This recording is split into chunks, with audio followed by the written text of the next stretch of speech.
All right, Malik. Today we're going to be doing cloudy with a chance of meatballs. This is it's interesting. It sounds like it's a weather forecast, but it involves meatballs. Let's look at this. Whoa. We were all sitting around the big kitchen table. It was a Saturday morning, pancake morning. Mom was squeezing oranges for juice.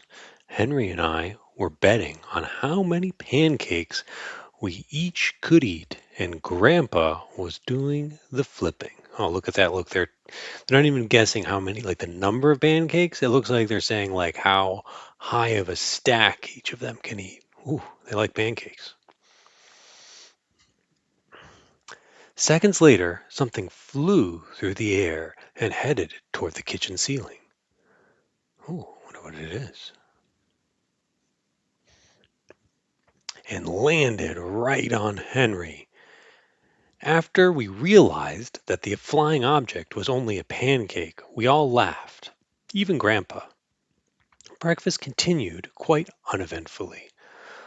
All the other pancakes landed in the pan, and all of them were eaten, even the one that had landed on Henry. That night, touched off by the pancake incident at breakfast, Grandpa told us the best tall tale bedtime story he'd ever heard. Across an ocean, over lots of huge and bumpy mountains, across three hot deserts and one smaller ocean, there lay a tiny town called Chew and Swallow. In most ways, it was a very much like any other tiny town. It had a main street lined with stores and houses with trees and gardens around them. There's a schoolhouse, about 300 people, and some assorted cats and dogs. Look at the main street here. Kind of looks like Pearl Street almost, just like a normal town.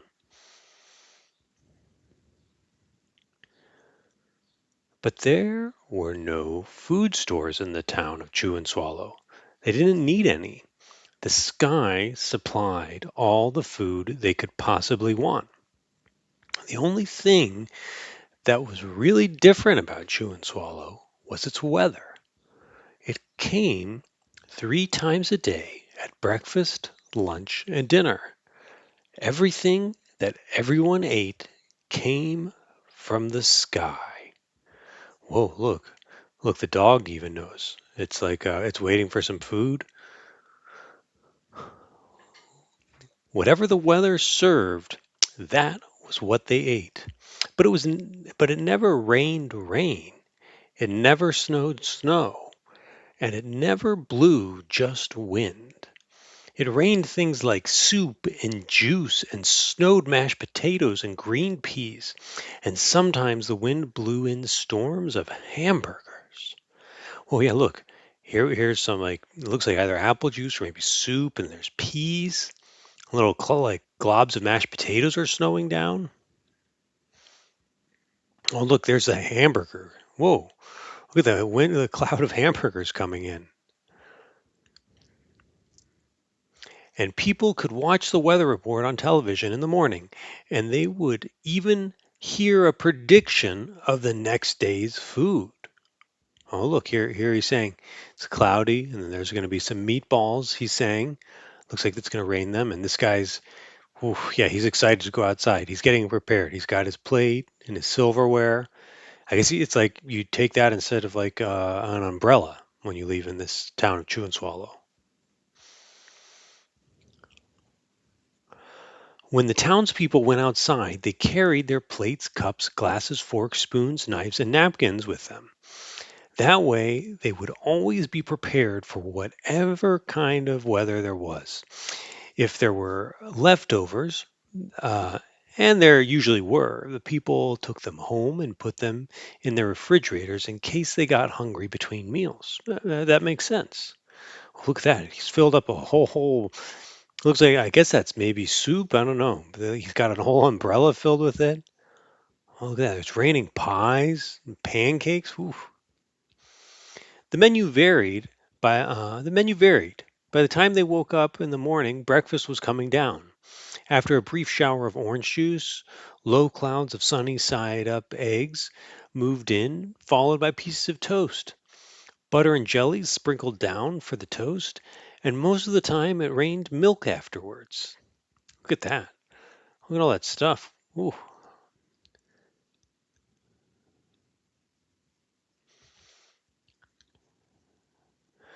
For lunch one day, Frankfurters, already in their rolls, blew in from the northwest at about 5 miles an hour. There were mustard clouds nearby. Then the wind shifted to the east and brought in baked beans. A drizzle of soda finished off the meal. Look at this. It's like they go, oh, look, see this sign says Ralph's Roofless Restaurant. So it's the restaurants, they don't have to cook food. They just don't put a roof on, and then all the food falls onto people's plates. But then this guy, well, he got too excited and jumped on someone's table. Dinner one night consisted of lamb chops becoming heavy at times with occasional ketchup. Periods of peas and baked potatoes were followed by a gradual clearing with a wonderful jello setting in the west. Wow, instead of a sunset, they've got like a jello mold that sets. Wow, look, even the animals like looking at it.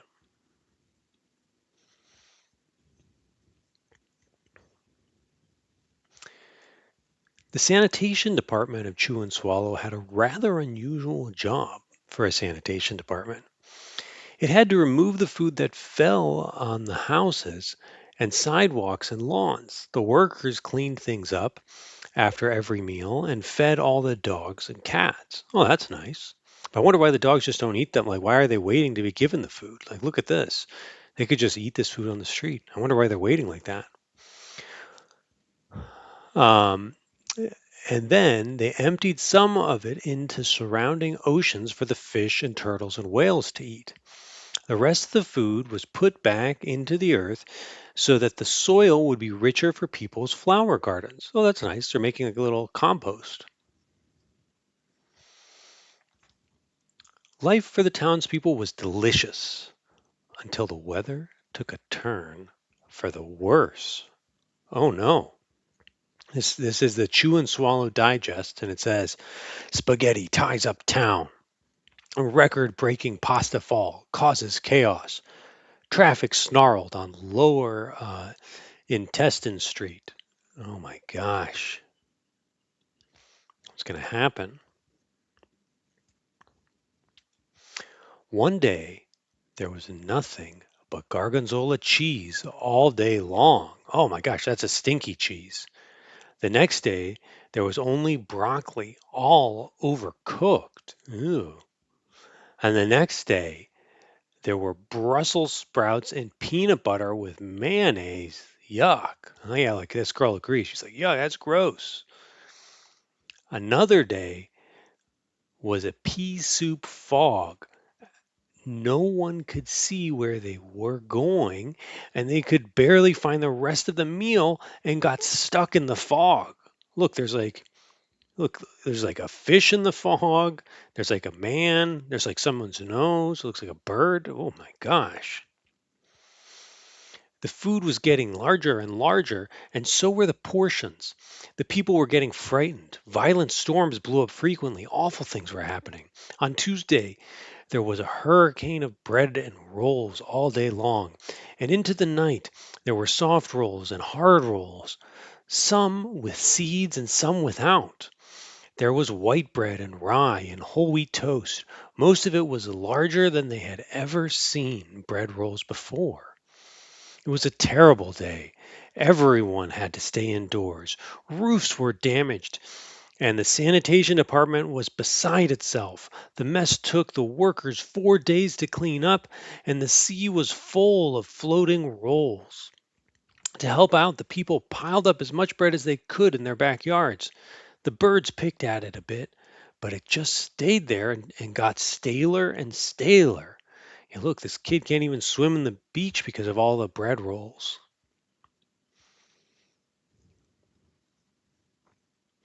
Oh my gosh, look at this giant pancake. I wonder what this is. Let's see what happened. There was a storm of pancakes one morning and a downpour of maple syrup that nearly flooded the town. A huge pancake covered the school. No one could get it off because of its weight, so they had to close the school. Oh my God, can you imagine if that happened to your school? Oh my gosh, yeah, look at this. The helicopters are trying to pull it off. They can't get it. They're using a tow truck. The firemen are coming. Look, they've got like a giant fork and knife. Maybe they're going to try to eat it all or something. Oh my gosh. Lunch one day brought 15-inch drifts of cream cheese and jelly sandwiches. Everyone ate themselves sick, and the day ended with a stomach ache. I guess, yeah, they're trying to like eat their way out of it, and then they're just making themselves sick because they're eating so much. Oh my gosh. Whoa, we got a tornado now? There was an awful salt and pepper wind accompanied by an even worse tomato tornado. People were sneezing themselves silly and running to avoid the tomatoes. The town was a mess, and there were seeds and pulp everywhere. Oh my gosh, look at this. Look at all the people in the tornado. Look, this guy's like still trying to brush his teeth. Some guy's just rowing a boat. This lady doesn't even know. She just is like reading a book. She's having a good time.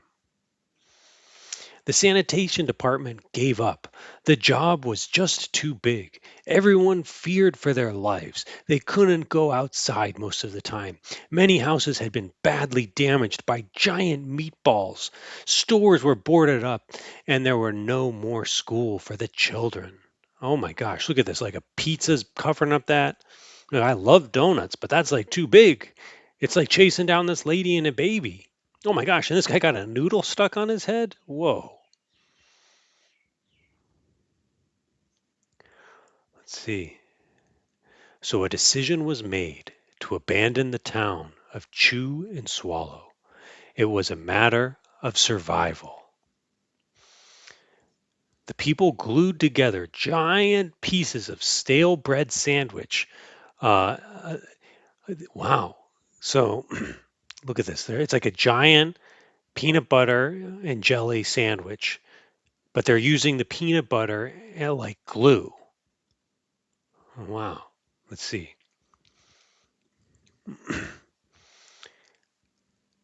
They took the absolute necessities with them and set sail on rafts for a new land. Look, there they are. The whole look at the town of Chew and Swallow behind them. It's getting destroyed by all the giant food, and they're on their rafts of peanut butter sandwiches.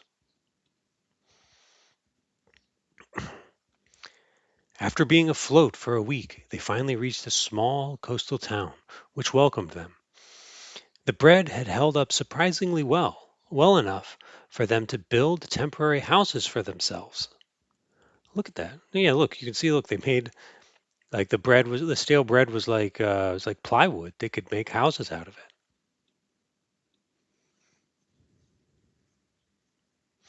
The children began school again, and the adults all tried to find places for themselves in the new land. The biggest change they had to make was getting used to buying food at a supermarket. They found it odd that the food was kept on shelves, packaged in boxes and cans and bottles. Meat that had to be cooked was kept in large refrigerators. Oh, that'd be so strange for them to see after it just like cooked meat fell from the sky. Nothing came down from the sky except rain and snow. The clouds above their heads were not made of fried eggs. No one ever got hit by a hamburger again, and nobody dared to go back to Chew and Swallow to find out what had happened to it. They were all too afraid. Henry and I were awake until the very end of Grandpa's story.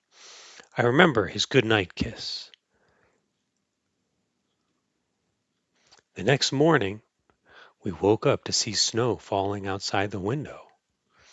We ran downstairs for breakfast and ate a little faster than usual so we could go sledding with Grandpa.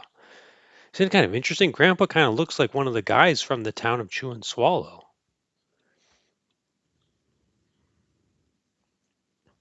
It's funny. But even as we were sledding down the hill, we thought we saw a giant pat of butter on top, and we almost could smell mashed potatoes.